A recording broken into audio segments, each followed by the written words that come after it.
प्रकाशित वाक्य 11:1-14। 2 गवाह। फिर मुझे नापने के लिए एक छड़ी दी गई और किसी ने कहा, उठ, परमेश्वर के मंदिर तथा वेदी को और उसमें उपासना करने वालों को नाप ले और मंदिर का बाहरी आंगन छोड़ दे। उसे मत नाप, क्योंकि वह गैर यहूदियों को दिया गया है। वे 42 माह तक पवित्र नगर को रौंदेंगे। मैं अपने 2 गवाहों को अधिकार दूंगा और वे टाट ओढ़े हुए 1260 दिनों तक नबूवत करेंगे।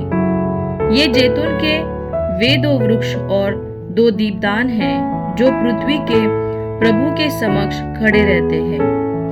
यदि कोई उन्हें हानि पहुंचाना चाहता है तो उनके मुख से आग निकलकर उनके शत्रुओं को भस्म कर देती है, और यदि कोई उन्हें हानि पहुंचाना चाहे तो इसी प्रकार अवश्य मार डाला जाएगा। उन्हें यह अधिकार है कि आकाश को बंद कर दे, जिससे कि उनकी नबुवतों के दिनों में वर्षा न हो।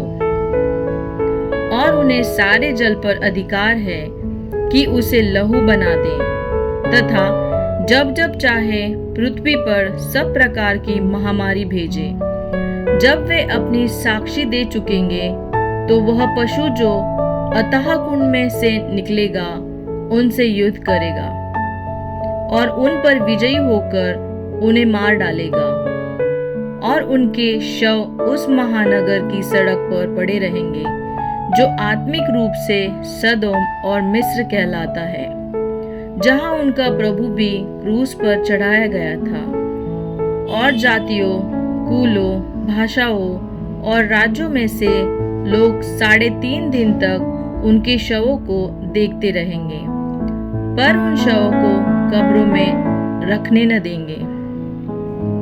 पृथ्वी के निवासी उनकी मृत्यु से प्रसन्न होंगे और आनंद मनाएंगे और एक दूसरे को उपहार भेजेंगे, क्योंकि इन दोनों नबियों ने पृथ्वी के निवासियों को सताया था।